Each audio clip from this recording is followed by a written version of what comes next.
What you're about to hear is an excerpt from the criminal trial that was held to prosecute the murderer of Heidi Bernadzikowski. Now, Steve, you've heard through testimony that you arranged for Heidi's murder via the internet. Did you do that? Not at all. Not at all. I didn't have anything at all to do with Heidi's murder. Why are you testifying? I'm testifying because I want my family and friends, and I want Heidi's family and friends to know the truth.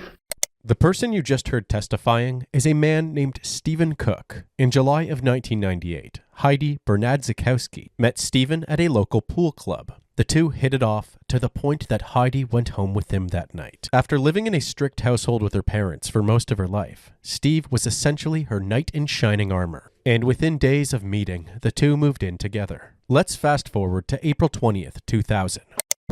After laying the foundation of their relationship for the past 2 years, the couple was ready to take things to the next level. They had even set up life insurance policies for themselves and were discussing plans of a summer wedding in Las Vegas. Steve had just finished his part-time shift at Lowe's and picked up Heidi from her downtown job as a receptionist. He then dropped her off at home at around 5:45 p.m. He went back out to run some errands and then arrived home at about 8 p.m. Moments later, this phone call was received by the Baltimore County Police Department.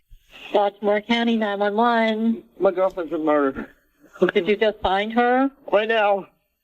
Did you just find her that way, sir? Yeah. What happened? Was she shot? No, she's cut. Her throat's cut. You don't have any idea how long she's been that way? No. Just send somebody. What's your last name, sir? Oh, my God. Cook, are you sending somebody? Yes, I am, okay? Just send somebody. I'm going to. Just stay with me, okay? Oh, my God, I can't stay with you. I gotta go to Is there a weapon near her? No. Are you sending somebody? Yes, they're on the way, sir. All right, okay? all right. Now, I want you to stay with me. No, I can't stay with you. I gotta go with her. When the police arrived at the residence, they stumbled upon a gruesome crime scene. Heidi had been strangled and her throat was cut. She had bled out so much that the blood had seeped through the floor and into the basement. Steve was holding her in his arms, crying uncontrollably. The police secured the scene and began investigating the rest of the apartment. The first pieces of evidence that they noted included Heidi's purse belongings dumped onto the floor beside her and a number 1 drawn on the wall with her lipstick. Looking at the disarrayed state of the other rooms, investigators also considered the possibility that this was a botched robbery. However, even though jewelry boxes and drawers were ajar, nothing of value seemed to be missing from the house. Heidi's body was taken up to the medical examiner's office for an autopsy where her fingernails were clipped and DNA was tested. In cases where there may have been a struggle leading up to the victim's death, fingernail clippings can be a crucial part of the investigation. The victim could have scratched the assailant or otherwise acted so that a foreign material was deposited underneath her nails. While Heidi did in fact have trace amounts of a male DNA underneath her fingernails, her own DNA was also found and they were not able to separate the two DNA profiles in order to accurately identify a suspect. Meanwhile, Steve was brought down to the police station where they captured these photos. He claimed that the blood on his clothes was from performing CPR before calling the police and holding Heidi after. During his questioning, Steve gave a detailed account of his afternoon leading up to the discovery of Heidi's body. As we previously mentioned in less detail, at 5:45 p.m., Steve dropped Heidi off at home after work as she really needed to use the bathroom. He then left to run some errands on his own. While he was out, he got his hair cut and his oil changed. He also went to Home Depot to get supplies to help fix his sister's plumbing. He then returned home at 8 p.m. and found Heidi's body. This timeline checked out since Steve had all of the receipts to prove it. Also on his side was surveillance footage along his route that captured him several times. However, Steve did provide some significant information. Leading up to Heidi's murder, there were a couple of suspicious incidents. The first incident was weeks earlier. Someone had come to Heidi's home, apparently interested in starting a neighborhood watch program. However, Heidi did not recognize this man from the neighborhood. She was slightly unsettled by this interaction, so she told her co-workers at the office about it and described the man as a large, either light-skinned black male or dark-skinned white male, with black hair and a tattoo on his left arm. She even drew the tattoo on a piece of paper. The second incident was just days before her murder. There were scratches around the basement door lock, as if somebody was tampering with it to gain entry. Steve immediately took action and went to the rental agency demanding that they changed the locks. There was one more thing that caught the investigators' attention.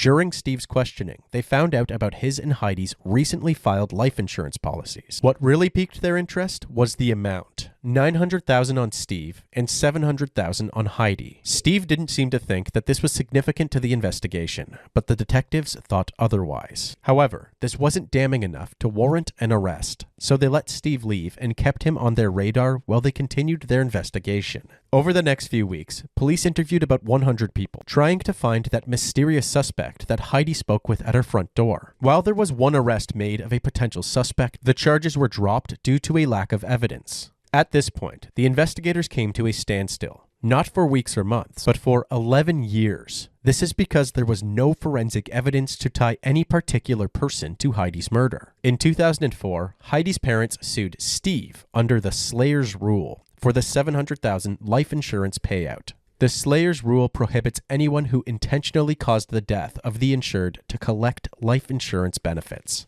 The civil action was settled out of court when Cook agreed to pay the plaintiffs $575,000, about 10 minutes before he was meant to testify. Detectives working on the murder case considered the settlement an admission of guilt. Regardless, Steve seemed to move on over the years, getting married to a new woman and starting a family while working for the government in Veterans Affairs. Over the 11 years that this case had gone cold, advancements in DNA technology allowed detectives to reopen a myriad of cold cases. One of those cases happened to be Heidi's, thanks to her fingernail clippings. After running the male DNA through their database, detectives got a hit. A man from Colorado, a state that is over 1,500 miles away from Baltimore, named Alexander Bennett. The sheer distance from the crime scene made detectives doubtful that this was their guy, but they called Colorado authorities, and the description that the clerk gave of Alexander Bennett matched Heidi's description of the suspicious man who came to her door. Either a light-skinned black man or a dark-skinned Caucasian man with black hair and a tattoo on his left arm. However, for this to truly be their guy, they had to somehow place Alexander Bennett from Colorado in Baltimore at the time of Heidi's murder 11 years earlier. The detectives decided to search an internal Maryland database that reveals information about past traffic stops and discovered another hit by typing in Alexander Bennett's name. Apparently, Alex was found walking on the side of the highway in Baltimore, but the only information that was logged during this stop was his date of birth. Even though this was enough to convince the detectives of Alex's whereabouts at the time of Heidi's death, this tidbit of information wasn't sufficient for the state's attorneys. So, their next big option was to go straight to the source. The detectives packed their bags and took a trip to Colorado to meet with Alex. Alexander, right? Mm-hmm. I'm Gary Childs. How you doing? According to Alex, he had plans to go to a concert with some friends, but at some point he was abandoned and spent the next month or so living on the streets of Baltimore. He couldn't recall any other information from this time. I tell you, that's strange. That's why it is strange. Real strange. I did not remember anybody you stayed with or hooked up with. Keeping things vague wasn't working out for the detectives due to Alex's failing memory, so they finally got down to brass tacks. This girl's fingernails were taken at the time of her death. Mm-hmm. And under their fingernails is your DNA.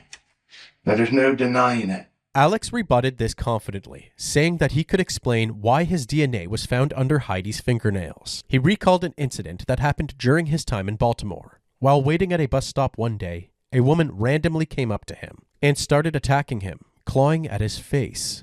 I got kind of scared because, I was trying to fight back, and I think I hurt her, I'm not sure. The detective then pulls out pictures of multiple different women, with a picture of Heidi included. With Alex having full recollection of his bus stop story, the detectives are hoping that he will recognize Heidi's picture out of all of them. And that is exactly what he does. And also, too, kind of looks like her. Do you have any tattoos on your left arm? Yeah. Can I see it? Right here. For you to have been in Baltimore at the exact time this occurs, for your DNA to be there, for this tattoo to be on your arm, the exact location that the victim describes it as being, and actually drew it. That's just a lot of coincidences. That's a profound thing, so, that's why I'm concerned. Well, it really should be. I'm concerned. Am I being, charged with anything right now?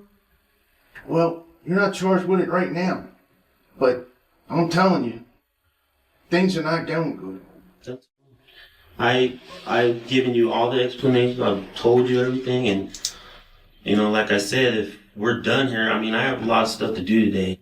Unfortunately, the detectives couldn't get a confession out of Alex, but he did suggest that the detectives speak to a character witness, a man named Grant Lewis. Grant Lewis was a longtime friend of Alex's, and 9 years earlier in 2003, the two were even accomplices in another crime. They had devised a plan to steal Alex's roommate's car by getting him arrested. The plan was to call in a threat to the Colorado courthouse. They even went as far as making real explosives and then tried to make it look like Alex's roommate was working on these explosives inside the courthouse. They then uploaded documents related to how this device was built to his computer to help ensure his arrest. While he was in prison, that is when they planned to steal his car. The roommate was arrested, but the detective eventually played the 911 call for him to hear, and he immediately recognized Grant's voice. Alex and Grant confessed to everything once they were confronted by law enforcement, and they were ultimately sent to prison to carry out their sentences. Anyway, detectives were able to get Grant in the interrogation room to question him. I was kind of shaken up. Unfortunately, Grant seemed to prevaricate when questioned about Alex and his time in Baltimore. And since he wasn't under arrest, he was able to walk out without further questioning. Luckily for the detectives, they were able to detain Grant and bring him back in for more questioning due to some outstanding petty crime charges. I think you don't want to tell me certain things because you don't want to hurt a friend of yours. And what I'm trying to explain to you is nothing you say hurt him because what's done is done. Eventually, the pressure got to Grant, and he revealed a drunk conversation that he had with Alex down by a river one night. He said, I don't know. No. And he said that they think someone's dead. I think that's how he said it. They think someone's dead. And then he said, I know for someone. This admission was the tipping point needed to finally charge and arrest Alex. It wasn't long before Alex was extradited to Maryland, where he would go to trial. 2 years later, the trial finally began, with Grant Lewis as a key witness for the prosecution. One of the detectives even picked him up from his hotel to have breakfast with him before his testimony. However, it was at that moment that Alex's attorneys reached out to the detectives and told them that Alex was ready to talk after having a heart-to-heart with his mother over the phone. She had told Alex that if he did do this crime, now was the time to confess and Jesus would forgive him of his sins. The detectives rushed Grant back to the hotel before heading to the courthouse to speak with Alex once again. All right, Alex. You all right? Mm-hmm. The plan of Baltimore just came up, abruptly when Grant was discussing about receiving money to kill somebody. According to Alex, Grant Lewis, the star witness for the prosecution, the person the detectives were sharing bagels with that morning, was hired by an unknown man to kill Heidi. He then brought Alex on board as the muscle. I know from the client, from the person, emphasized to Grant, and Grant emphasized to myself that it needs to look like an accident. When Alex made it to Baltimore, he had some time to kill before getting further instruction from Grant, so he decided to scope out his victim. He admitted to being the suspicious neighborhood watch guy who spoke to Heidi weeks before her death, as well as trying to break in the night before. I do remember her answering the door. Did you go to the door and talk to her more than once? It was just that one time. Just the one time. After about a month of walking the streets of Baltimore, Alex received the green light from Grant. He broke into Heidi's house and hid behind the front door. Got off the phone with Grant because the message was it's gonna happen soon. I ran over there. I hear the red car pull up. Came and was unlocking the door.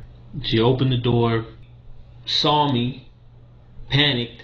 I panicked and rushed at her at the front and, try to muffle her scream. She's clawing at me. She clawed at my lip, scratched my lip. At that point, I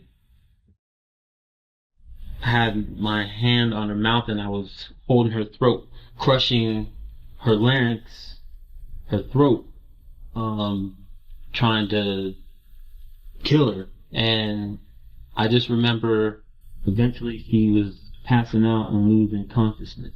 Then I had turned her around and had her, her back was on my back and I was still, choking to make sure that she was dead. So I wasn't sure if she was dead, but I know she wasn't breathing. And I just kept doing it to make sure. And I was still, choking to make sure that she was dead. She then went limp. That's when I had the knife, and to make sure, had cut her. Now, my plan was to just try to get her and still make it look like an accident. Maybe snap her neck or something to look like she fell down the stairs or something. And started wiping down doorknobs, and I pulled some of the drawers of the dresser ajar. He then told the detective that the number 1 on the wall was also part of his attempt to mislead detectives. After admitting to killing Heidi as part of a hit organized by Grant, the detectives wanted to hear Grant's side of the story, so they picked him up from the hotel and brought him in for further questioning. They began by telling him the good news, that Alex just confessed. Grant, you're in the middle of this thing.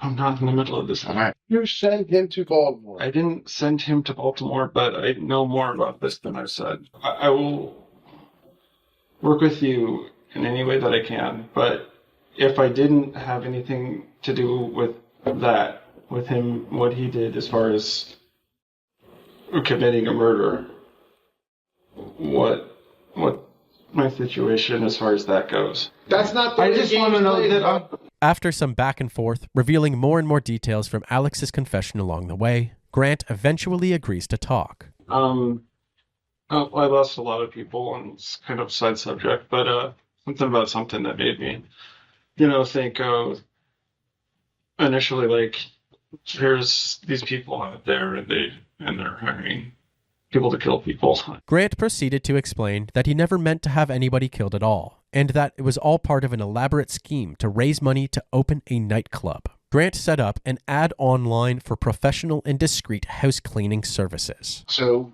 somebody contacts you back. Mm-hmm. What does he say? Something to the effect that he was looking for probably a hit or something. And as a result, one of the only people that come back to you is a guy from here. Mm-hmm. And he says... Yeah, I remember him sending an email where he said, well, I could pay $5,000 up front, and then more afterwards or something for a hit, more or less.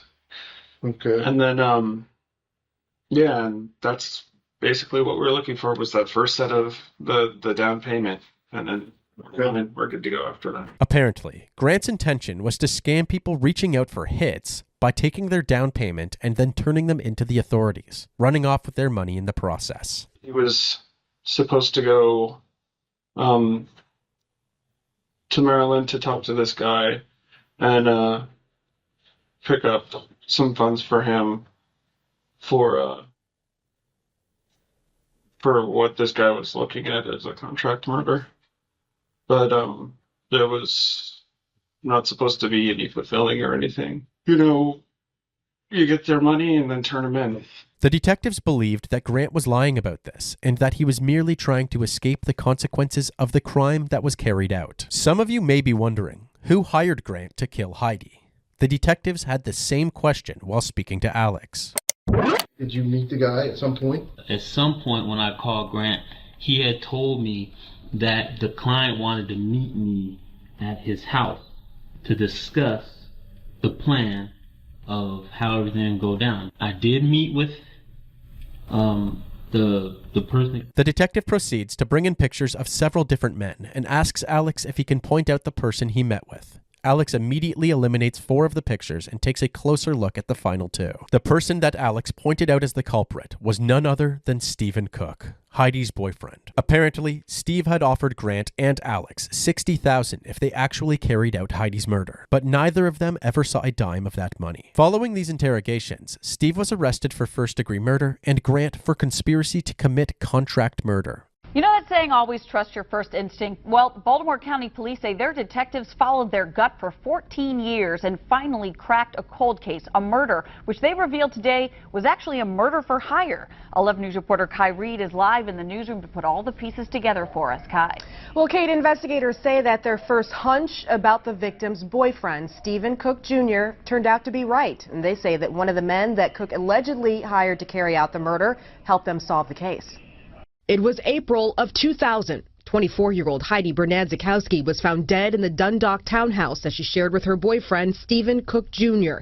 Investigators say that she'd been strangled and her throat was slit. Police always believed that Cook was behind the murder, but they never proved it, and the case turned cold. Eventually, police did charge someone with the murder, a man named Alexander Bennett. He was charged in January of 2012 after police said they found DNA evidence linking him to the crime. Now, this week, investigators say that Bennett started talking and pointed his finger at Stephen Cook Jr. 14 years after the murder. Cook was arrested at his home in Pasadena this week. Investigators say that when he started planning the murder, he got online and hired two men from Colorado, 35-year-old Grant Lewis, who was the middleman, and Bennett, who police say actually made the trip to Dundalk to kill Bernadzikowski. Detectives believe that it was all about money for Cook. They say that he planned to cash in a $700,000 insurance policy that he had taken out on Bernadzikowski just before she was murdered. Neighbors in Pasadena who didn't want to be identified said that Cook seemed like an ordinary guy who often calls police to complain about loud noises and disruptions in the neighborhood. Once they were faced with charges, Alexander Bennett made a plea deal that required him to testify against Grant and Stephen. While behind bars awaiting trial, Steve had met a cellmate, struck up a conversation with him, and ultimately tried to solve one of his problems the only way he seems to know how, by hiring a hitman. He tried to convince his cellmate to kill Grant, who was in the same facility. The cellmate didn't hesitate to tell the authorities when he had the chance, and agreed to wear a wire during another conversation with Steve. Let me talk to you. I got to talk to you. Hey, Steve. Come here. We got a problem. There's two nurses in here. What the name? Okay. Let's talk about this later.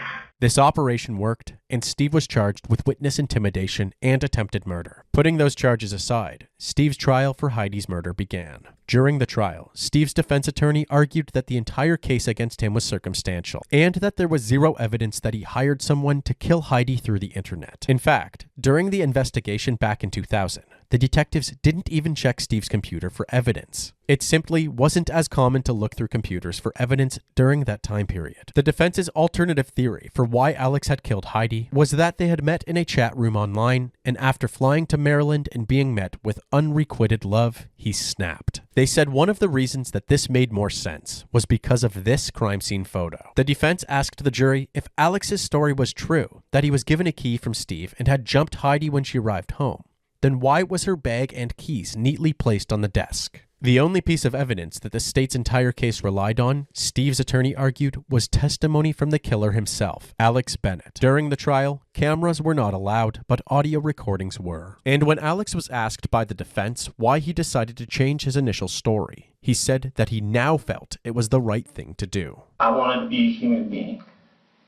I wanted to give a family some type of peace. I wanted to have faith enough and to grow up into a man and to accept and take responsibility for what I did. Alex proceeded to explain his side of the story, but this time in front of the jury. To combat Alex's testimony, the defense told the jury this narrative, that Steve was the mastermind behind Heidi's death, was merely fabricated because without it, Alex would have no way out of a life sentence. The state argued that the motive for Steve killing Heidi was greed. It all went back to the insurance policies purchased right before Heidi's death. The couple had one red Honda Civic between them, which was owned by Heidi. They weren't married, had no children, had virtually no valuable belongings, and Steve worked part-time at a Lowe's. Basically, they argued that there was nothing to insure. So why would Steve want these large insurance policies unless it was to line his pockets? The defense, however, found this sentiment to be ridiculous, and Steve addressed it during his testimony. We were going to start a family, we were going to have children, and I wanted to make sure that there was enough money for Heidi in case I died. Heidi then asked me if it was all right if she could get $700,000 worth of life insurance. And I said, fine. Apparently, just days before Heidi's murder, she had pushed through some documents for the life insurance policy. Steve's defense inquired why she would do something like that if she was truly planning to leave. Mr. Cook, you keep saying that you and Heidi are going to get married, but we've heard from other individuals that she was thinking about leaving you. I've never heard anything like that till now. No, Steve, you've heard through testimony that you arranged for Heidi's murder via the internet. Did you do that? Not at all. Not at all. I didn't have anything at all to do with Heidi's murder. Why are you testifying?